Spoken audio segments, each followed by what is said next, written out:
Ben, thank you for joining us in the studio today, mate. It feels like it's become a bit of a yearly tradition having you in the show after another Jim Wandon medal, but it's always wonderful to have you in nonetheless. So the first question we want to ask was, you have just won, it's your fifth Jim Wandon medal, best and fairest for last week, and you seemed quite surprised when you went up to accept the award. Can you run us through how you felt when it was announced?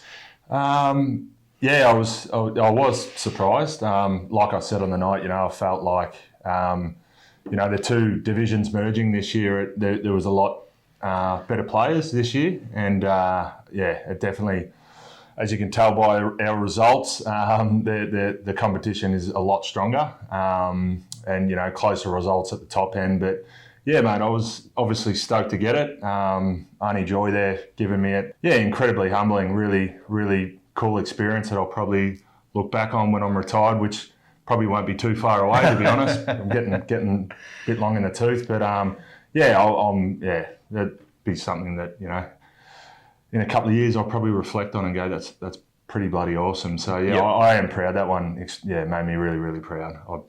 Got to be honest. Of course. Powelltown, they've obviously had a pretty difficult season, 2024, after some recent success, but it was a great effort by the club to get a team out of the park every week outside of the one, given you had some challenges with numbers leading into the season. What do you take away from season 2024 as you look ahead to next year? I think, bar the premiership success, which was awesome, it's probably the funnest year of football I've ever had. Yep. Early days, I remember, half time of round one against Yarra Junction, obviously a big rivalry round, and you sort of don't know where you're at. And I think we're down by probably 7 or 8 goals, and I lost it at half time. Absolutely let the boys have it, and was just, a bit angry at myself too with, the way I was sort of coaching, first game of coach. But I think once I got over the fact that I knew where we were at as a team, pre-season, everyone knew where we were sort of at, but we really didn't know. And you think, round one you're going to win, you're always going to win. Yep. So I think as the year progressed, the week later we got absolutely pummeled by Hillsville. Yeah. By 280 points, didn't kick a goal. Oh yeah. I think from that point on it was just enjoyable. All the boys that were there were.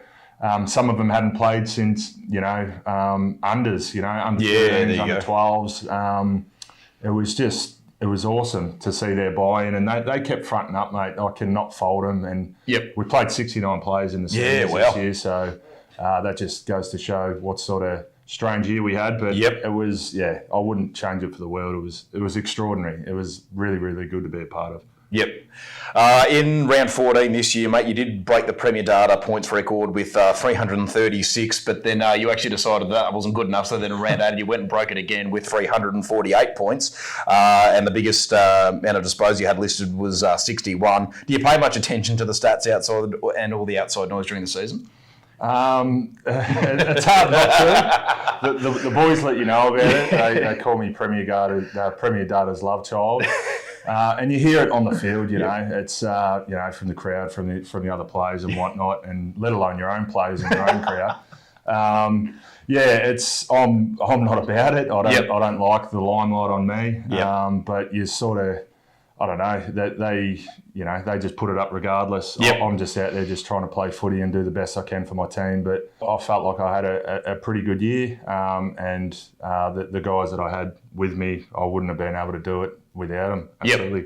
Probably being the coach helped. They gave me the footy. Had a lot of handball receives this year, which I've never had before as a ruckman. But they wanted to give me the ball too. And try and set up. So you were playing coach this season at an awards night. You mentioned it was a bit of a balancing act being out there while simultaneously trying to coach. What do you think you learned from the experience? Do you feel like you have a new appreciation for coaches? Yeah, definitely. Playing coaches, 100%. When I took the job, I was like, I'll be able to do it. No worries. It's gonna.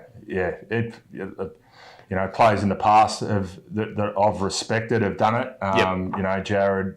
And now, as the year went on, I just look back and think, it's incredible what they do to be able to, be the leader that they are, and care so much about, team success and everything like that, and trying to work out on game days exactly how to, what to change. Flipping the magnets around like I said, last Monday night I had Johnny Hadjar, who was our, I wouldn't even know what to call him this year. He wasn't an assistant coach. He was just sort of put his hand up to help. Yep. Clubs was in distress, so he was so good, really good. And as the year went on, he just got more and more confident. Yep.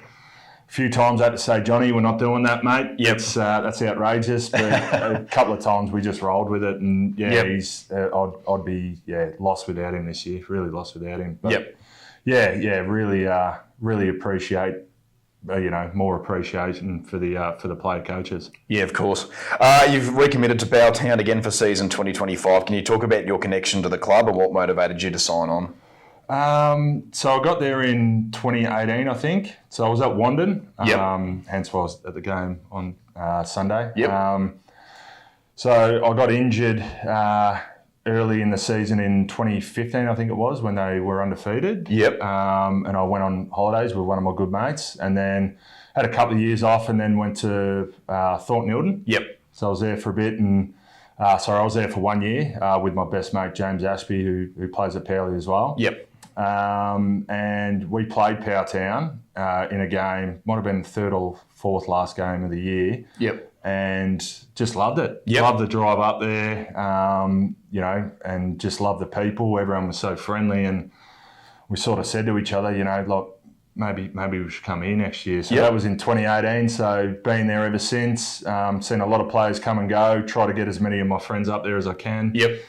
This year was a bit different. I didn't have a lot of my close mates up there in previous years, which was a little bit daunting at the start. When those sort of people that you can trust and rely on aren't there, being player wise, was a little bit daunting. But it was a bit of a learning curve for myself this year too. Knowing that I can do it and just trying to manage people as best I can. Been there since 2018 and haven't looked back, mate, and won't look anywhere else, because I've always said to myself, once I find a place out of Wandon, I just want to give back everything I can. And I felt like they've just been incredible to me and my family, and so accommodating and nice, and just humble people. And the whole atmosphere up there is just really, really good.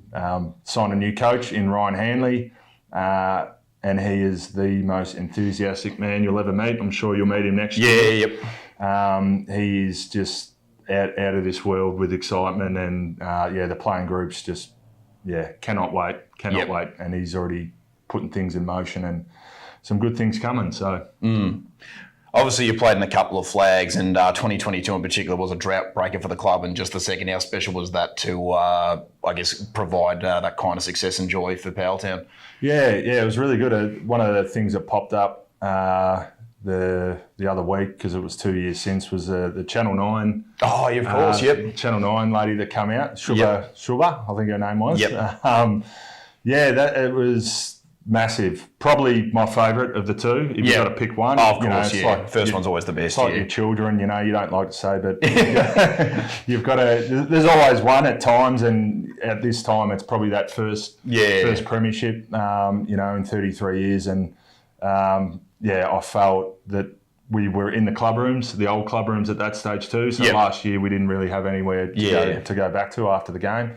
That was awesome, because a lot of the old grand final guys from the '89 were there.